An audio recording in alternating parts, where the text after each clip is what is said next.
नमस्कार स्टूडेंट्स। कक्षा 9 विषय हिंदी गद्य है रानी भाग 2। स्टूडेंट्स, भाग 1 में हमने देखा था ये जो लेखिका है उनके वहाँ ये एक छोटा सा घोड़ा न होना अन्याय की बात बता रहे थे। और उनका जो नौकर है रामा, उसने बताया था कि ये जो टट्टू होता है एक प्रकार का गधा होता है। हालांकि टट्टू और गधे दोनों में अंतर है। और हमने भाग 1 में देखा था कि उन्होंने किस तरह से ये एक घोड़े की मांग की थी। उनके पिताजी ने एक छोटा सा टट्टू लाए थे। उसका रंग, रूप और वर्णन हम देख रहे थे कि एक हल्का चॉकलेटी रंग का उनके वहाँ एक जो छोटा सा टट्टू आया है। पहले तो वो उससे रुष्ट रहते थे क्योंकि ऐसा लग रहा था कि ये टट्टू नहीं, ये एक गधा है और गधे पर बैठकर सिर्फ सजा दी जाती है। लेकिन टट्टू और गधे दोनों में अंतर है। तो आज हम देखते हैं इस रेखा चित्र का भाग 2, पेज नंबर 50। जब हमने भाग 1 में देखा था कि उसका कैसा कैसा वर्णन था, उसका मुंह कैसा है, उसकी आंखें कैसी है, उसका रंग, रूप, वर्णन, तो आज हम देखते हैं आगे। हम बार बार सोचते हैं कि वह कुछ और छोटी क्यों न हुई। अगर छोटी होती तो हम रोजी और निक्की के साथ उसे भी अपने कमरे में रख लेते। रानी को अपने कमरे में ले जाना संभव नहीं था, अतः अस्तंबल बना हुआ बरामदा ही हमारी अराजकता का कार्यालय बना। यानी लेखिका का कहने का अर्थ क्या है कि ये जो रानी नामक जो टट्टू आया है वो बताते कि और छोटी होती तो वो उनके वहाँ दो अन्य जीव, अन्य प्राणी भी रहते हैं, रोजी और निक्की। तो ये लेखिका के घर दो अन्य जीव भी है, निक्की नामक नेवला है और रोजी नामक कुत्ती है। तो बताते हैं कि ये नेवला और ये कुत्ती उनके कमरे में रहते हैं। लेकिन बताते हैं कि रानी भी अगर छोटी होती तो वो भी हमारे कमरे में रहती। लेकिन रानी को अपने कमरे में ले जाना संभव नहीं था क्योंकि वो थोड़ा बड़ा जीव है। इसलिए अस्तंबल बना हुआ बरामदा ही, यानी अस्तंबल, जो बरामदा का अर्थ मैंने बताया था, बरामदा यानी वरंडा, गुजराती में वाड़ो। तो ये अस्तंबल, अस्तंबल यानी घोड़े बांधने का स्थान, આપણે જેને ગુજરાતીમાં તબેલો કહીએ છીએ તો એ જ તબેલાને હિન્દીમાં અસ્તંબલ કહેવાય। अस्तंबल यानी घोड़े बांधने की जगह। तो अस्तंबल ही हमारी अराजकता का कार्यालय बना। अब ये लोग छोटे छोटे बच्चे उधर ही खेल रहे हैं, उनका कार्यालय वहीं पर बस गया है। बरामदा घोड़े बांधने के लिए तो बना नहीं था, अतः उसकी दीवार में एक खुली अलमारी और कई आते ताक थे। यानी ये जो वरंडा है उनका, वहाँ पर उनका कार्यालय बन गया है। वहाँ जो अलमारी है उधर ही वो अपना खिलौने वगैरह रखते हैं। और बताते हैं कि अलमारी और कई आते ताक थे, इन्हीं में हमारा स्वेच्छा विस्थापित और शरणार्थी खिलौना का परिवार स्थापित होने लगा। यानी ये जो वरंडा है जहाँ पर रानी बांधते हैं, रानी को रखते हैं, वो अस्तंबल ही उनका कार्यालय बन गया। वहीं पर वो लोग खेल रहे हैं। रानी की गर्दन में झूल झूल कर और उसके कानों में और अयालों में फूल खोस कर और उसको बिस्कुट, मिठाई आदि खिला खिला कर थोड़े ही दिनों में हमने उसे ऐसे मैत्री कर ली थी कि हमें न देखने पर वह अस्थिर होकर पैर पटक कर और हिरहिराने लगती थी। यानी अब पहले तो उन्हें देखकर अराजकता पैदा हुई थी, लेकिन अब उससे दोस्ती हो गई है। उसे बिस्कुट खिलाते हैं, मिठाई खिलाते हैं। तो रानी भी जहाँ प्यार मिलता है वहीं पर ये प्राणी भी अपना प्यार देते हैं। ये एक प्राणी मात्रों की एक विशेषता है, जहाँ प्रेम वहाँ वो लोग भी अपने आप को, इंसान को वफादार रहते। तो रानी ने भी अब इन बच्चों से मैत्री कर ली है, मित्रता कर ली है। अगर अपने कोई मित्र को न देखती तो वो हिनहिनाने लगती और पैर पटकती। फिर हमारी घुड़सवारी का कार्यक्रम आरंभ हुआ। अब ये लेखिका है और उनके जो भाई है, भाई और बहन, वो अब घोड़ेसवारी का कार्यक्रम शुरू करते हैं।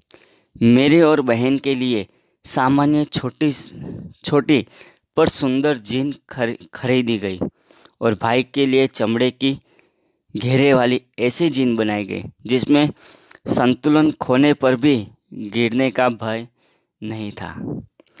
अब क्या कहते हैं, जब घोड़ेसवारी करते हैं तो उसके ऊपर बैठने के लिए जो गादी जैसा भाग बनाते हैं उसे जीन कहते हैं। जीन का अर्थ स्टूडेंट्स यहाँ पर ध्यान रखना, जीन किसे कहते हैं।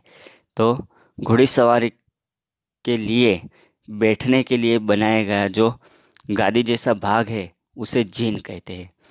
तो कहते हैं कि ये महादेव वर्मा और उनकी बहन के लिए छोटी सी सुंदर जीन बनाई गई और उनके भाई के लिए चमड़े की एक जीन बनाई गई जिसके ऊपर संतुलन खोने पर भी गिरने का भय नहीं था। बाहर के चबूतरे पर खड़े होकर हम बारी बारी से रानी पर आरूढ़ यानी आसीन होते थे। बाहर चबूतरे पर खड़े होकर हम बारी बारी रानी पर आरूढ़ होते यानी सवारी के लिए बैठते थे। छुट्टन साथ दौड़ता हुआ हमें घुमाता।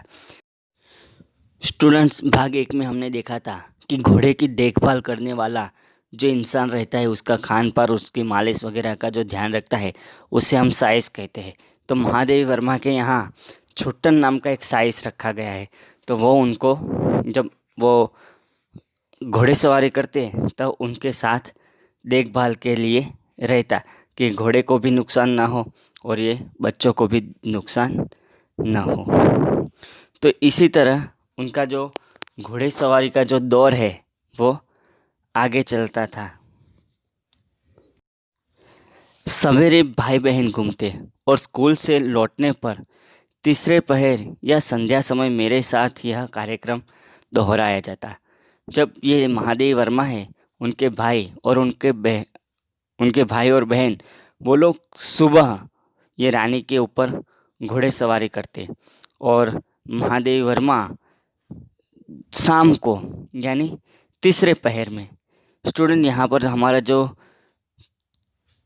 हमारे दिन के जो 24 घंटे रहते हैं उसके 8 पहर बताए गए हैं।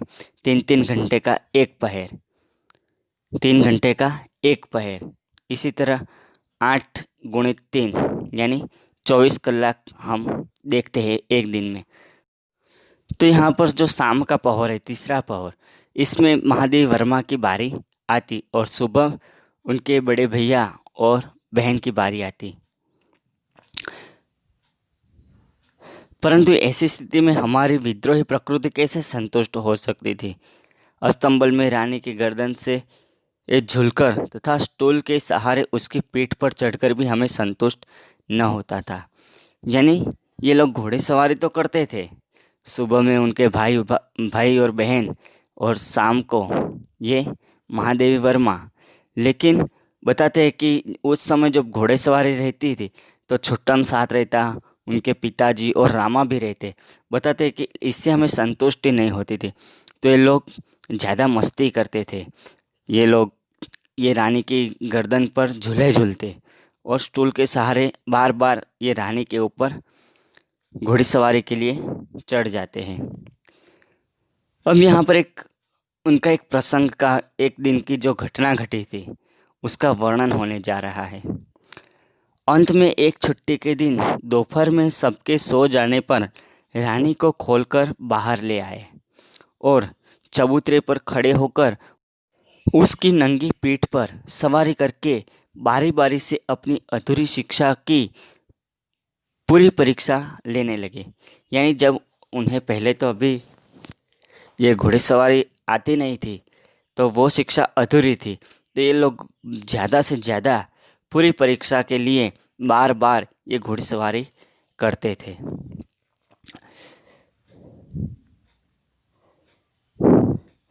चबूतरे पर खड़े होकर उसकी नंगी पीठ पर सवारी करके बारी बारी से अपनी अधूरी शिक्षा को पूरी परीक्षा लेने लगे।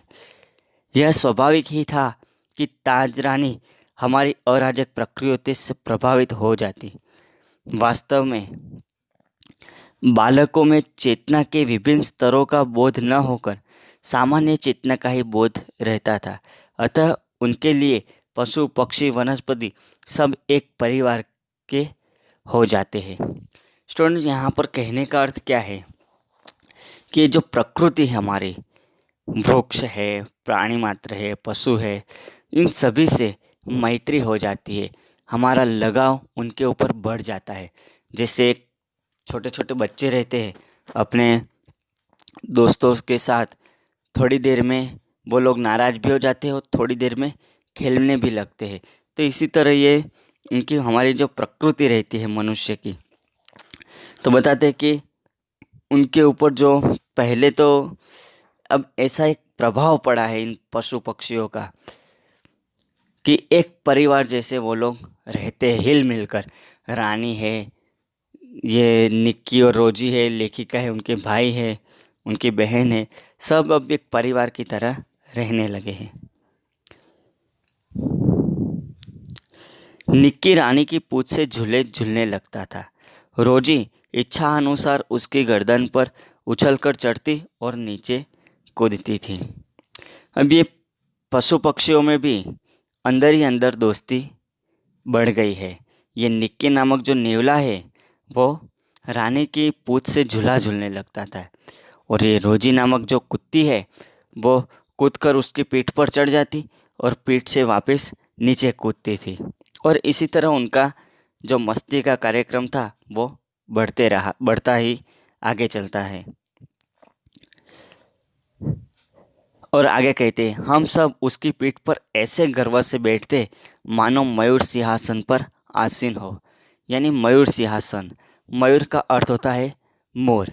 तो मोर की आभा वाला जो सिंहासन रहता है जिसके ऊपर राजा बैठते हैं, इसी तरह एक राजा के समान जिस तरह राजा मयूर सिंहासन बैठते हैं गर्व से, इसी तरह ये बच्चे लोग रानी की पीठ पर गर्व से बैठते थे एक राजा के समान।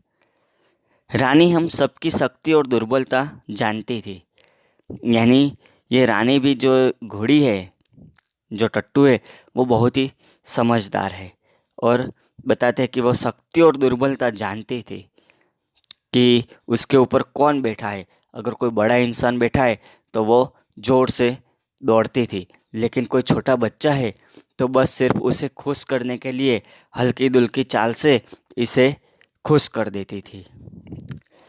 उसकी नंगी पीठ पर अयाल पकड़ पर बैठने वाले को वह दुल्की चाल से इधर उधर घुमाकर संतुष्ट कर देती थी। परंतु एक बार मेरे बैठ जाने पर भाई ने अपने हाथ से पतली संटी उसके पैरों में मार दी। चोट लगने की तो संभावना ही नहीं थी, परंतु उसे न जाना उसका स्वाभिमान आहत हो गया या कोई दुखद स्मृति उभर आई। वह ऐसे वेग से भागी मानो सड़क, पेड़, नदी, नाले सब उसे पकड़ बांध रखने का संकल्प किया हो। तो यहाँ पर कहने का अर्थ क्या है? रानी तो समझदार थी कि अगर जीन वगैरह उसके ऊपर है और कोई बड़ा इंसान है तो वो घोड़ेसवारी अच्छी तरह से करवाती, लेकिन कोई छोटा बच्चा हो तो उसे ऐसे ऐसे ही घुमा कर वो समझा देती थी। कहीं छोटे बच्चे के साथ वो तेज़ तरह से भागती तो वो गिर जाता।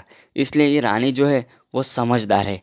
लेकिन एक दिन की घटना है कि उनके जो भाई ने दोपहर में जब वो घोड़ी को अस्तंबल से खोल कर ले आए, जो बंधी हुई थी तो अब खोल कर ले आए हैं, तो उनके भाई के हाथ में जो संटी थी, संटी का अर्थ होता है सोटी, छोटी सी पतली लकड़ी, पेड़ की लकड़ी जो आती है उसे संटी कहते हैं। तो उसको धीरे से मार दिया तो वो उसे लगा तो नहीं, लेकिन ये ताज रानी यानी ये टट्टू का स्वाभिमान, ये घोड़े का स्वाभिमान उभर आया और वो इतनी तेज से भागी कि पेड़, नदी, नाले सब उसे रोकने के लिए संकल्प किए हो। यानी ये जो रानी है खूब वेग से भागी है, बहुत ही तेज से। कुछ दूर मैंने अपने आप को इस उड़न खटेले ऊपर इस उड़न खटेले पर संभाला। ये जब महारानी जो लेखिका है वो उसके ऊपर बैठी थी, तभी उस उनके भाई ने एक संटी मार दी थी। और ये घोड़ी, उसको क्या पता कुछ ऐसा हुआ, कुछ स्मृति याद आ गई, तो वो खूब वेग से भाग रही थी। और बताते हैं कि ये उड़न खटोले जैसा लगा। जैसे मेले में जब उड़न खटोला आता है तो उसके ऊपर हम बार बार टेढ़े मेढ़े ऊपर नीचे एक वेग के समान ऐसे बहते ही जा रहे। तो इसी तरह उड़न खटेले के समान ये रानी की पीठ पर लगा। तो थोड़ी देर तो संभाला, परंतु गिरना तो निश्चित ही था। मेरे गिरते ही रानी मानो अतीत से वर्तमान में लौट आई। अतीत, अतीत शब्द का अर्थ होता है भूतकाल। और यानी उस जब सोटी मारी थी तो उसको कुछ ऐसे स्मृति आ गई थी, यानी ऐसे कुछ याद आ गई थी कि उसका जो भूतकाल था, ये घोड़ी है, ऐसे हल्की हल्की चाल नहीं चलती, वो तो तेजी से भागते हैं घोड़े, ऐसा भी कुछ याद आ गया होता। तो अब वो बताते हैं कि जब महादेवी वर्मा जब बैठी थी और जब वेग से भागी और महादेवी वर्मा गिर गई, तब बताया कि अब वो अतीत से वर्तमान में आ गई, यानी भूतकाल से अब वो वर्तमान में आ गई है। उसे लगा कि ये मैंने क्या कर दिया, मैं क्यों वेग से भागी। अतीत से वर्तमान में लौट आई और इस प्रकार निश्चल खड़ी रह गई, जैसे पश्चाताप की प्रखर प्रतिमा हो। और ये घोड़ी है, उसे भी अब पछतावा होने लगा, ये मैंने क्या कर दिया। मेरे ऊपर जो सवार थी महादेवी वर्मा, उसको मैंने गिरा दिया। तब उसे भी, ये घोड़ी को भी पछतावा होता है। यहाँ पर स्टूडेंट्स कहने का अर्थ क्या है, जो प्राणी जीव है उस उन्हें को भी सुख दुख ऐसी भावनाएं होती रहती है, वो भी एक जीव है। साथियों की चीख पुकार से सब दौड़े और फिर बहुत दिनों तक मुझे बिछौने पर पड़ा रहना पड़ा। बिछौने पर पड़ा रहना पड़ा यानी जब गिर गए थे तब उन्हें भारी चोट आई थी, तो आराम करने के लिए उन्हें पड़ा रहना पड़ा। बिछौने पर पड़ा रहना, कुछ ईजा के कारण आराम करना पड़ा। स्वस्थ हो जाने पर, रानी के पास जाने पर वह ऐसे करुण पश्चाताप भरी दृष्टि से मुझे देखकर हिनहिनाने लगी कि मेरे आंसू आ गए। अब जब महादेवी वर्मा अब स्वस्थ हो गई है, अच्छी हो गई है, जब गिरी थी तब उन्हें आराम करने के लिए कहा था डॉक्टर ने, लेकिन जब स्वस्थ हो गई तब उनके पास गए, तब ये जो रानी है घोड़ी, वो भी करुणा यानी दया से, पश्चाताप भरी दृष्टि से देखकर हिनहिनाने लगी। अब महादेवी वर्मा हमें एक दूसरा नया अनुभव बताने जा रहे हैं कि एक बार भाई के जन्मदिन पर नानी ने उसके लिए सोने के कड़े भेजे। सामान्यतः हम कोई भी नया कपड़ा या आभूषण पहनकर रानी को दिखाने अवश्य जाते हैं। यानी हमारी जब उत्सुकता बढ़ जाती है, हम कैसे लग रहे हैं, कभी नए कपड़े पहनते हैं या कोई नए गहने पहनते हैं, तो हम हमारे परिवार वाले सदस्य को या हमारे मित्र को दिखाते हैं कि भाई कैसा लग रहा है, कैसी चीज़ है। तो इसी तरह ये लोग भी कोई नई चीज़ आती तो उत्सुकता से, यानी उनका जो उत्साह है वो दिखाते हुए कपड़े गहने वो पहनकर ये रानी को दिखाने जाते थे। सुंदर छोटे छोटे शेर मुंह वाले कड़े पहनकर भाई तो रानी को दिखाने गया, और न जाने कि किन प्रेरणा से वह दोनों कड़े उतार कर रानी को खड़े सतर्क कानों में वलय की तरह पहना आया। तो यहाँ पर ये जो महादेवी वर्मा का जो भाई है, उसके जन्मदिन पर उनकी नानी ने शेर मुंह वाले कड़े दिए थे, सोने के कड़े। तो वो रानी को दिखाने तो गया, पर कहीं कुछ ऐसा हुआ कि उसने कड़े को निकाल कर अपने हाथों से उसके जो कानों में वलय की तरह पहना दिया। वलय एक प्रकार का एयरिंग हम कह सकते हैं, जैसे स्त्री लोग एक बड़ी सी रिंग कानों में पहनती है, जिसे हम एयरिंग कहते हैं। तो एयरिंग की तरह यानी वलयों की तरह ये रानी के कानों में वलय की तरह पहना दिए। फिर हम सब खेल में कड़ों की बात भूल गए। संध्या समय भाई के कड़े रहित हाथ देकर जब माँ ने पूछताछ की तो तब खोज आरंभ हुई, पर कहीं भी कड़ों का पता नहीं चला। रानी अपने कानों को खुरों से खोती और हीन हिनाती रही।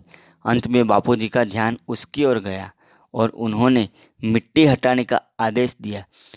किसी ने कुछ गहरा गड्ढा खोदकर दोनों कड़े गाड़ दिए थे। दंड तो किसी को नहीं मिला, परंतु रानी सारे घर के हृदय में स्थान पा गए। यानी जब कहने का अर्थ था कि भाई ने वलय की तरह उसके कानों में पहना दिए थे। अब ये खेल खेल में बच्चे तो ये सोने के कड़े भूल गए थे। जब शाम को कड़े रहित हाथ उनके माँ ने देखा, रहित यानी बगैर, કડા રહિત એટલે કડા વગર, એનો અર્થ એવો થાય। એનું વિરોધી છે સહિત એટલે કડા સાથે। तो रहित जिसका विरोधी अर्थ होता है सहित। तो कड़े रहित हाथ, बिना कड़े का हाथ। जब देखकर माँ ने पूछताछ की कि कड़े कहाँ गए, तब खोज आरंभ हुई। और बताते हैं कि जब खोज आरंभ हुई तब ये जो रानी थी वो हीन हिनाने लगी और अपने जो कान है खुरों से वो जमीन को खोदती रही। ऐसे मुंह और कान से वो जमीन की मिट्टी हटाने लगी। तब उनके बापूजी समझ गए कि किसी ने यहीं पर गाड़े हैं। ये जो रानी है वो यही कहने चाहती है कि तुम्हारे जो सोने के कड़े हैं वो यहाँ पर किसी ने गाड़ दिए। तब उनके बापूजी ने मिट्टी हटाने का आदेश दिया। तो पता चला कि किसी ने कुछ गहरा खड्डा खोदकर दोनों कड़े गाड़ दिए थे। दंड तो किसी ने को नहीं मिला, परंतु रानी सारे घर के हृदय में स्थान पा लिया। यानी अब जो रानी बता रही थी कि कड़े यहाँ पर है, किसी ने गड्ढे डालकर ये मिट्टी हटाने का आदेश दिया तो कड़े वहीं से मिले हैं। तो रानी घर के हृदय में स्थान पा लिया। कहने का अर्थ है रानी अब सबको अच्छी लगी, क्योंकि रानी ने जहाँ इशारा किया था वहीं से सोने के कड़े निकले हैं। यानी सबकी चहेती हो गई, सभी लोग उसे प्यार करने लगे। अरे वाह वाह, तुमने बताया, वहीं से निकला। अब महादेवी वर्मा हमें एक विचित्र घटना, उनको जो याद है उसका वर्णन करने जा रही है। एक घटना अपनी विचित्रता में स्मरणीय है। यानी एक घटना महादेवी वर्मा को अब याद है। एक सवेरे उठने पर हमने रानी के पास एक छोटे से घोड़े के बच्चे को देखा। यह कहाँ था, यह कहकर हमने रामा को इतना थका दिया कि उसने निरुपाय घोषणा की कि यह नया जीव रानी के पेट में दाना चारा खाकर सो रहा था। भाई ने उत्साह से पूछा, और भी है? तो रामा ने स्वीकृति में सिर हिला दिया। यानी अब कहने का अर्थ क्या है कि रानी जो है उसने एक छोटे से बच्चे को जन्म दिया है। तो रानी के पास जो एक छोटा सा घोड़ा देख रहे हैं ये लोग, तो बताते कि ये कहाँ था। तो रामा ने बताया कि ये उसके पेट में दाना चारा खाकर पल रहा था। ये तो अभी महादेवी तो इतनी छोटी है कि उन्हें पता भी नहीं है कि ये उसका नया जीव, उसका बच्चा है और वो उसके पेट में पल रहा था, ये उसका ही बच्चा है। लेकिन कहने लगा, रामा ने बता दिया कि ये दाना चारा खाकर सो रहा था। तो उनके भाई ने उत्सुकता से पूछा, उत्साह से, कि और भी उसके पेट में बच्चा है? तो रामा ने तंग आकर कह दिया कि हाँ है। अब तो हमें विस्मत भी हुई और क्रोधित भी। विस्मित यानी कुछ आश्चर्य हुआ और क्रोध यानी गुस्सा भी आया। क्यों गुस्सा आया? क्योंकि उन्हें लगा कि ये छोटे जीव कहीं काम धाम नहीं करते और हमारी पीठ पर बैठा कर दौड़ाने वाली रानी का दाना चारा खाकर स्वयं खाकर पेट में लेटे रहते हैं। तो ये महादेवी और उनके भाई लोगों को गुस्सा क्यों आया? जब रामा ने बताया कि ये रानी का बच्चा है, लेकिन ये छोटे बच्चे तो कोई समझ थी नहीं, इसलिए उनको क्रोध आया कि हमें जब हम जो रानी को खिलाते थे तो उसका खाना ये पेट में पड़ा बच्चा खा लेता था। इसके लिए उनको गुस्सा आया। वो अभी मालूम नहीं है कि उनका ये रानी घोड़ी का ही बच्चा है, लेकिन ये तो नादानी से पूछ रहे हैं। तो आश्चर्य भी होता था और गुस्सा भी आता था। और जब उनके भाई ने बताया कि और भी बच्चा है उसके पेट में, तो रामा ने तंग आकर बता दिया कि हाँ है। भाई ने कहा रानी का पेट चीरकर हम कम से कम एक घोड़ा बच्चा निकाल लें, तब ये बच्चे घोड़ों पर वे छोटे भाई बहन बैठेंगे और रानी मेरी सेवा में रहेगी। अभी तक ये जो महादेव वर्मा है और उनके भाई बहन है वो इतने छोटे हैं कि उन्हें पता नहीं है कि ये रानी का बच्चा है, उसने बच्चे को जन्म दिया है।